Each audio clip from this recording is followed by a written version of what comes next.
So the topic that Nelly and I chose for our talks this week is a Pali word, Namarupa. And it's a teaching that we're talking about the different angles that this teaching is put into practice and is interpreted or translated from the early suttas. So, um, this is the stuff of Buddhist philosophy and psychology that it just energized me when I first heard it. I loved this teaching. And the way it was taught to me is that this is a process of naming forms. And that's one of the takes on Namarupa.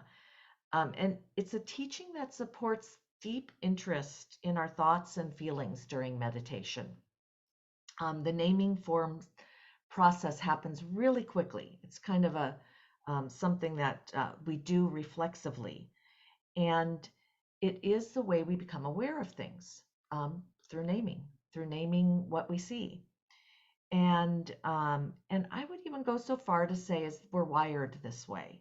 So would other people, and I'll give some support for this view.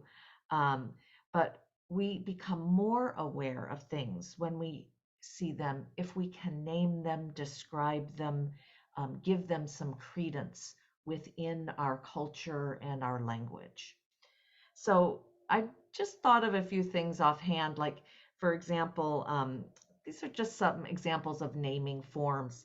In New Zealand, they've taken to giving their mountains names and identities, so that they could protect them from mining rights, from scavengers, and from the harm that come to certain mountains.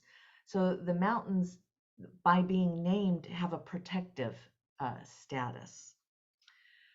Um, American Indians gave very descriptive names to people according to the personalities or the way they saw their bodies move or their relationship with nature or with their family.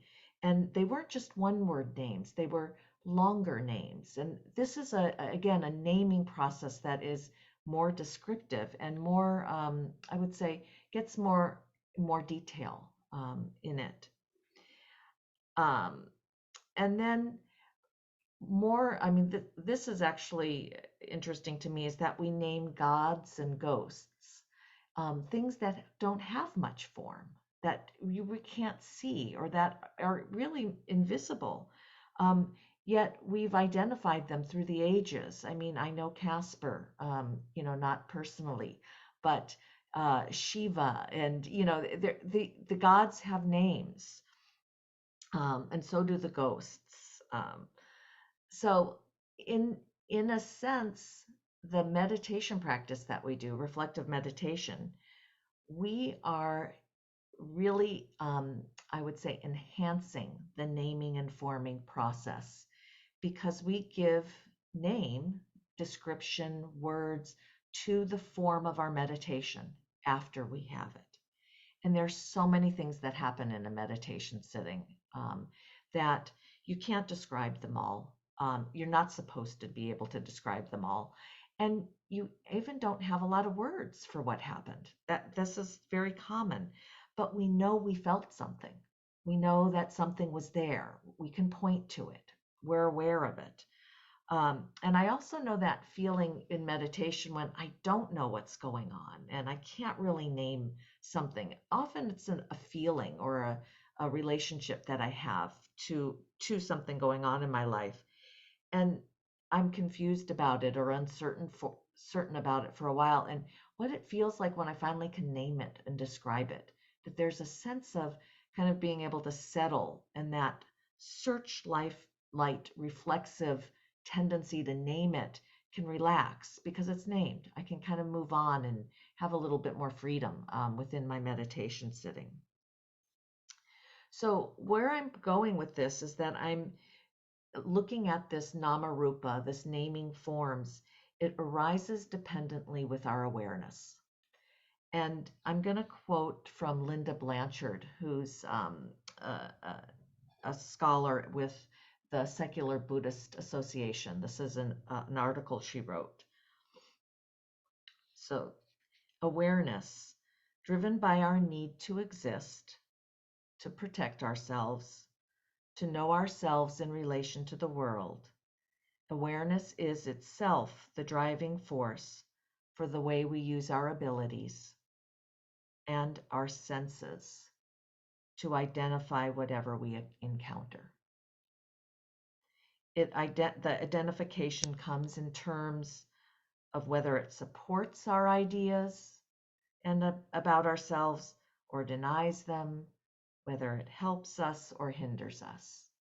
But this awareness is a driving force for our ability, for the way we use our abilities and our senses to come together.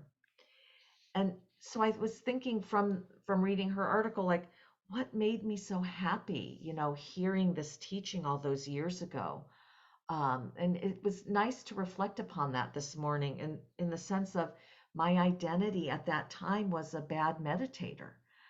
It was a bad meditator because I couldn't focus on one object, my breath or the body. And actually, I wasn't all that interested in it. I was really much more interested in my relationships and, in the things that I was thinking about, in my work, in my time in nature, in my study.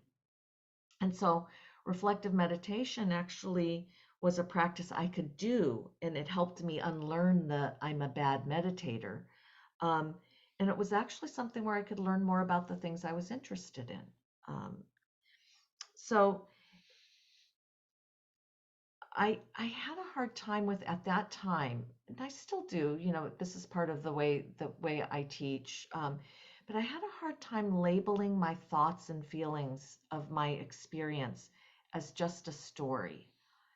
It felt like it was giving them less importance than the breath and the body, and not equal importance. I mean, it really felt demeaning, and I mean that like it took away the meaning of those from my life, and it also felt like it put them down. It put that down, and I was going to have to get on board with putting down my thoughts and feelings of my experience. And at that time, maybe even now, if a meditation teacher, if the meditator started to tell them about their experience within their meditation, the meditation teacher would just wait patiently until the student got back to the instruction of how are you with your breath? How are you with your body? All of that other stuff was just considered really not useful. And even at times you'd be cut off mid-sentence and directed back to something that the teacher thought was more important. I can't remember if that happened to me. If I did and had a resentment about it, it's gone. But it's not unlikely at that point that really the teacher was trying to point you to what you should be doing, and you shouldn't be doing all this other stuff.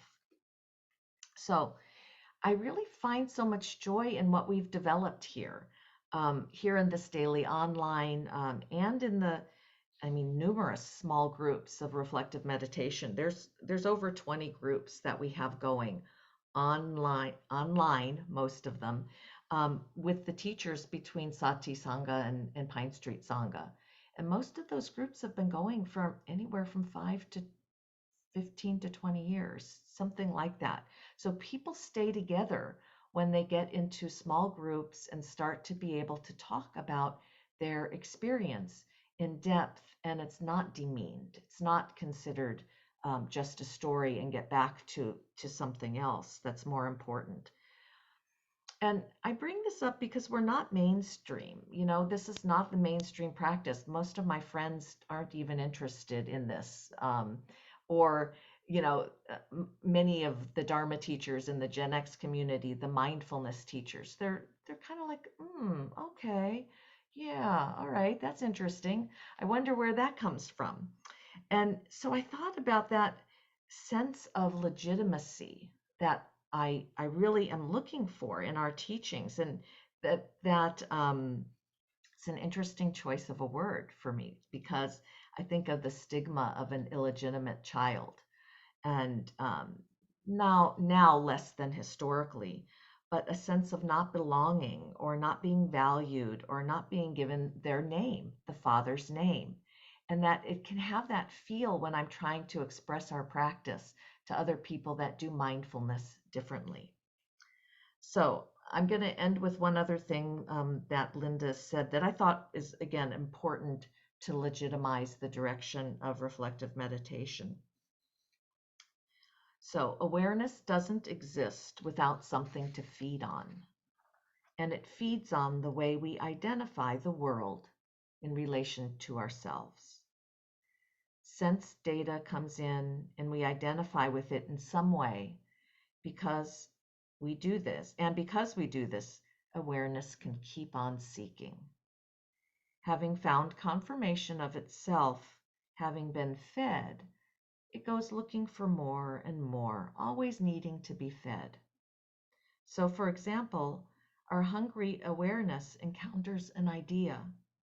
It turns the idea over, examining the form, its qualities, and compares it to itself. Is this idea like me, or is it different from me? If it fits with my concept of myself, I'm drawn to it.